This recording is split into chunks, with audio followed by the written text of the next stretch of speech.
the Night 1 Women's World Championship, Rhea Ripley defending her title against Becky Lynch. This is one that I could see going both ways. If it were me, honestly, I'd probably keep it on Rhea for now. I think that she is definitely the best thing going at this point. The argument for Becky is kind of Rhea has done everything, right? So I think a win for Becky does kind of freshen up the division a little bit. I wonder what you do with Rhea post-championship run. But I could honestly see it going both ways. This has been a feud that I said before, felt like it had another gear that they could get to. I feel like they kind of killed too much time going with Becky and Nia Jax.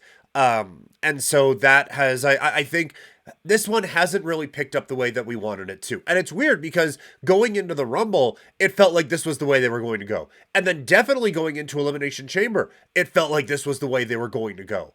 And so, but then after that, it just kind of halted. So I felt like there was at least one more gear that this feud could have gotten to in the build-up to this. So it hasn't really built up Becky as the one who could dethrone Rhea Ripley in my mind anyway. So I think it's going to be I think it's going to be a really fun match, no doubt about it. But I do think that this is probably eventually going to go I think it probably goes Becky's way, but if it were me, I think I would probably go Rhea Ripley. Up next, it is Gunther defending the Intercontinental Championship against Sami Zayn. The long title reign of Gunther, the longest in the history of the IC title. I think it does come to an end here at WrestleMania. I think that this is a good time for Gunther. Like he has built this championship up in prominence. It is now time for him to go off into the main event scene. I think it's going to be really interesting over the next little bit to see where the Gunther character goes because they are going over to Europe for a couple of shows.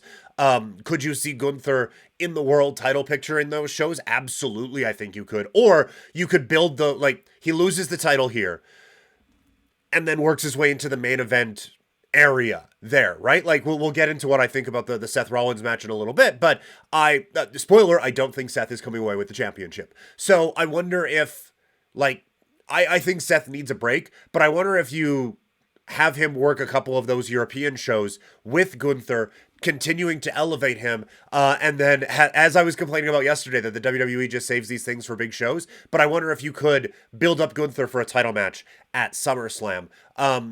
And I think also with Sami Zayn, this kind of gets him back to where he was a year ago, right? Like we have got him back to being the sympathetic figure. He tied it all in with that promo and that vignette with Chad Gable back on Monday, that it kind of gets him back into this, I feel like, main event picture. And so this would be one of the bigger wins of the weekend that anyone could get. And I think it elevates Sami Zayn back to where we all think Sami Zayn probably should be. So I think it all makes sense. The one way where it wouldn't is I wonder if Chad Gable does turn here. I wonder if he turns, costs Sami Zayn a shot at the IC title, and they kind of spin off, and then Gunther loses it somewhere else in some other fashion. But I really, really do believe that Sami Zayn ends up getting the win in this spot. Then it is the 6-way ladder match for the undisputed tag team titles with Judgment Day defending against DIY, Awesome Truth, The New Day, A-Town Down Under, and the New Catch Republic. A, we need better tag team names. B, the one thing they really specified on the broadcast is that both titles will be hanging above the ring. And with that, the match doesn't end until both sets of titles are pulled down. I think this is WWE's way of splitting both of these belts. So my prediction is we're going to get 2 champions coming out of WrestleMania. I think on the Raw side, it will be probably DIY. I could see them going Awesome Truth. Just because people seem to be a bit behind him right now. R-Truth is getting a lot of TV time. It's something for The Miz to do. I don't love comedy characters getting championship belts, but I could see them doing it. But my overall, my prediction is DIY. I think that they are trying to build them up. I made them my worst tag team of the year last year. I thought like they came out and the crowd wouldn't make a move, but they've done a good job, I think, of building them up. The connection with R-Truth, I think, has helped, but they've just had some blow away matches in the build up to this, and so I think they get rewarded with the titles. And then on the SmackDown side, I think you go New Catch Republic. I think that match at Elimination Chamber really elevated these guys' stock, and kind of I think reminded everyone, oh yeah, these are two of the best wrestlers in the world. So I think that this is going to be a really nice chance to really, again, solidify this brand split, so you don't have a team that can go Raw, SmackDown, Raw, SmackDown, Raw, SmackDown. I think both brands have tag teams, or have tag team divisions that can hold their own separate tag team championships. So I think that this is probably the right way to go, in my opinion. Next, it is Jey Uso against Jimmy Uso. This is another one where, like, the storyline in it is obvious, so they didn't have to spend a ton of time on it, but I thought we could have got just a nudge further with this absolute blood feud type of a match. But it's a dream match for both of these guys. They mentioned it at last year's WrestleMania in the build-up that their dream match would be each other. I just feel like there was one more layer of, like, real physicality or real, like, oh shit, that they could have got to. Like, they started out in the Royal Rumble, and that was neat, but it never really got to, like, oh, this is fiery. And we've had some good promos, but it never really got to, like, oh shit. So I think this match will be incredible. I think both these guys are really going to show out. I do think Jey Uso gets the win here. I could see both these guys holding championships in 2024, singles championships. I think both guys are ready for separate single runs here. But I think Jey Uso does eventually come away with the win. I wonder if we get a Rikishi sighting and some kind of a Rikishi moment afterward, or something like that. Like, you could have, like, Jey gets the win, but Solo and Jimmy are beating him down after. Rikishi comes in like, what's the matter with you? Hits a Samoan drop, and then we get, like, a tag team match at Backlash or whatever is next. That is a lot of steps of fantasy booking. I don't know if Rikishi is down for that sort of a thing, but I think it would be a whole lot of fun if we're doing it on WWE 2K, which I'm going to be on a little bit later, by the way. I think that would be really cool if they were able to do that. Up next, it is a 6-woman tag team match with Bianca Belair, Jade Cargill, and Naomi taking on Damage Control. I think this will be a really fun match. I'm very interested in how this all goes. I think given Jade's debut and all of that, Jade ends up eventually getting the pinfall in this bout. But I think this will be a good showcase for what Kairi Sane and Asuka can do. I think that this helps establish maybe another tag team. Any combination of the three from Bianca, Jade, and Naomi would be fine challengers for the tag team titles.